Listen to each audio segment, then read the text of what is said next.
All right, so we're back to measure some vectors this time as opposed to drawing them, and also learn head to tail method for adding vectors. Okay, so measuring vectors can sometimes be a little bit more straightforward. It's at least very easy to find the magnitude of a vector. And on the Regents, I believe you have to be within, I want to say it's 0.2 centimeters on either side. So you can either say that it's 0.2 centimeters too long or 0.2 centimeters too short as compared to what their value is. So I would measure this in centimeters first and then find the angle. So as I'm measuring this, I line up 0 with the head of the vector, and I look very carefully, and it looks like it's a little bit above 3, between 3 and 3.1. Remember, when you measure, you always go one place farther than the smallest lines. This gives tenths of centimeters, so I'm going to estimate to the hundredth of a centimeter. So I'm going to say that this is approximately 3.07 centimeters. Now I need to measure the, now I need to measure the what am I looking for? What's the word I'm looking for? The angle. In order to do that, because this vector runs off the paper, I'm going to, actually, you know what, let me get some loose leaf for this, or just a blank piece of paper.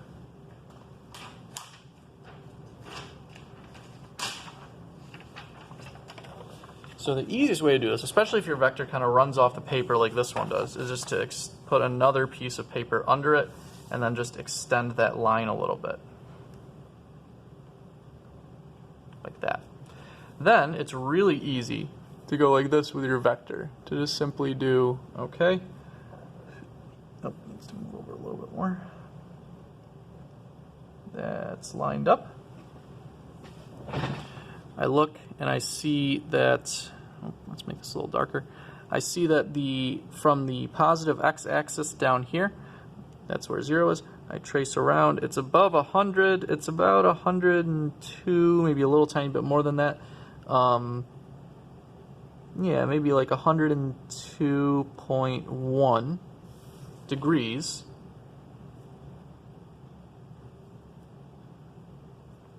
from the positive x-axis. However, there's a number of different ways I could name this vector.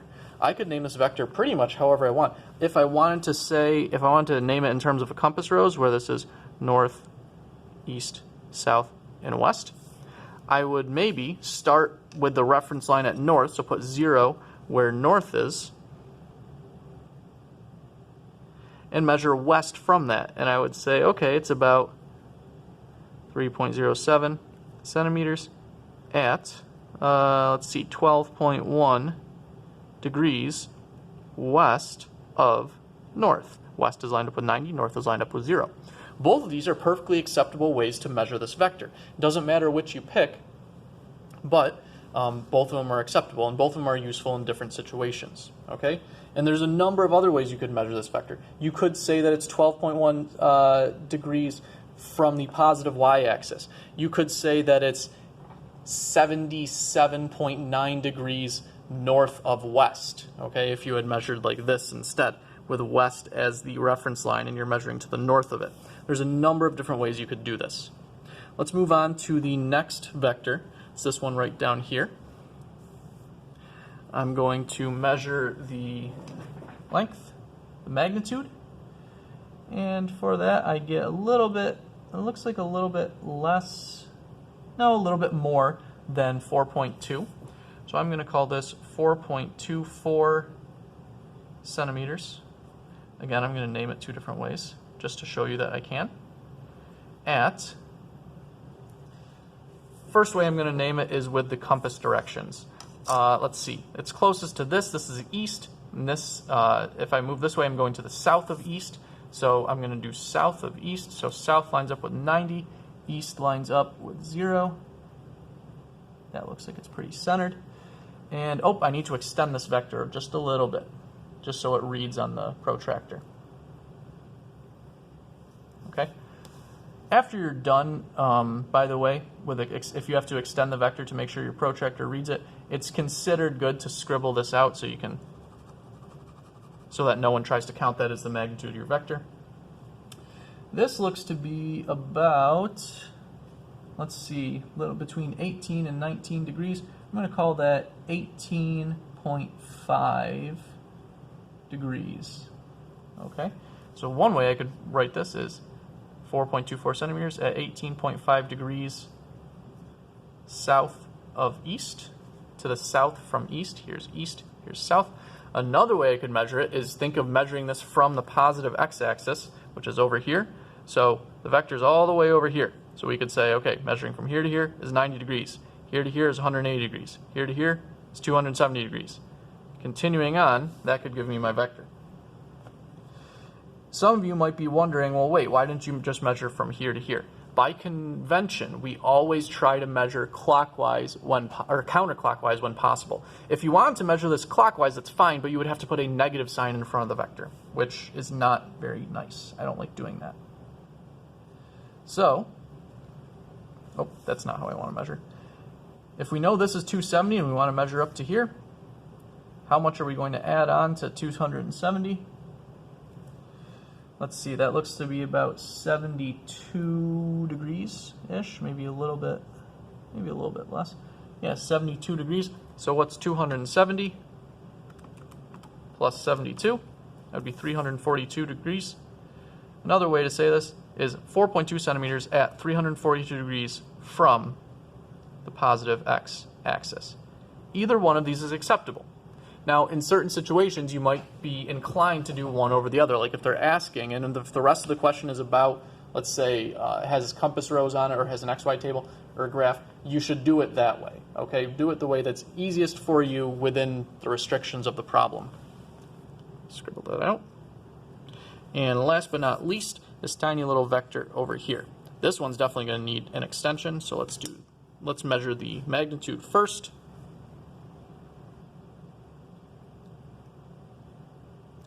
Looks to be just under 1.5, so I'm going to call it 1.48 centimeters. We're going to extend that line. Oh dear, it's going to go right over my... Okay. And we're going to measure... Okay, now we're going to set up. This is between 71 and 72 as well. I'm going to call this 71.8 at 71.8 degrees from, this is the positive x-axis, or I could say that this is east, this is north, and it's at 71.8 degrees north of east. If I wanted to measure the amount of degrees east of north, I would flip my protractor around, so east is towards the 90. Oh, you guys can't. Okay, so 90. East is towards 90, and I measure from from 0 to here, and I would say it's about 19 degrees or so east of north, to the east from north. All right? So that's a little bit about measuring vectors. You can do it in many different ways. All right, you can, as long as you have a correct measurement and you're not kind of going against how the problem is set up, it's absolutely fine. What we need to talk about now is measuring vectors in a certain methods. Vectors can be added together. You can add together different vectors to get a sum of all those vectors, and that's called a resultant. And we'll talk about that in just a little bit. Two or more vectors can be added together by several different methods to create vector sums in order to solve problems. Sometimes you need to add vectors in order to solve a problem. If you have a bunch of measurements that need to be added together for the context of the problem. The reason that we have to do it like this and we can't just add up the numbers goes back to the very first example that we did when we started talking about vectors with the hiker.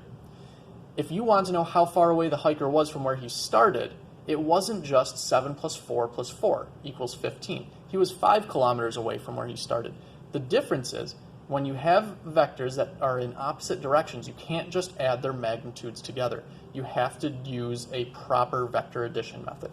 What we're going to do now is a proper vector addition method. I'm going to show you it right now. We're going to do the steps and then kind of do the same. We're going to talk about the steps, and then I'm going to actually do the steps as we add these together. Our example is this. An ant walks 6 centimeters at 35 degrees west of north, and then 9.4 centimeters at 28 degrees south of east. Determine how much distance the ant has traveled as well as its displacement from its starting point.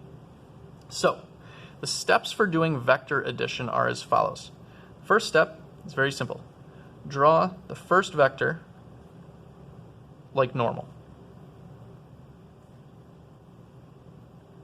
Okay, so the first vector given this time is 6 centimeters at 35 degrees west of north. So I'm just going to, okay, west, north, east, south. West of north means that my reference line is north and I'm measuring to the west of that. So I'm going to line up the reference line, my 0, with north. I'm going to put the 90 towards west. 35 degrees west of north would be in this direction. There's 35. And I need 6 centimeters in that direction. So I'm going to, and yeah, you do have to kind of twist your paper around or twist your head around on a lot of these, but trust me, it's worth it. There's 6. Oh dear.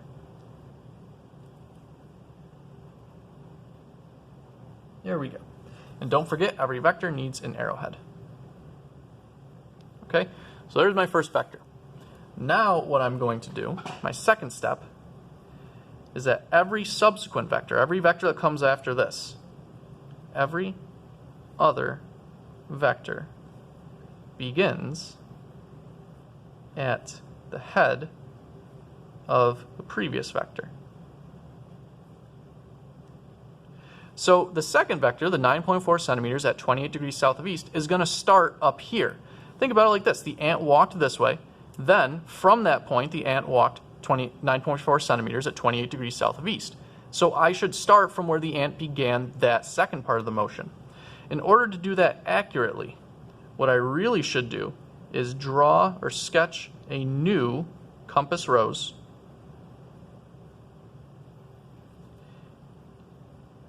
each time you have to add on a new vector so that you get the direction right. And it's really important that these compass roses are sketched very, very accurately. In other words, you really need, I'm going to move this out for a second, you really need to make sure that your north and your south are parallel to the original north and south. So take the time to make a nice, good compass rose. Okay? And south, that looks good.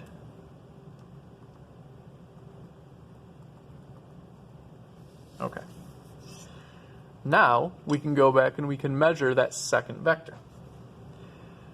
9.4 centimeters at 28 degrees south of east. Here's east, here's south. South of east means I need to line up my protractor like this.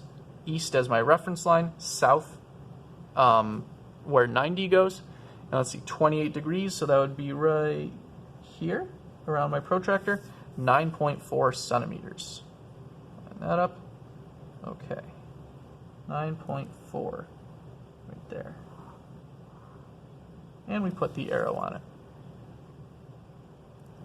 So the ant walked from the origin to here and then to here.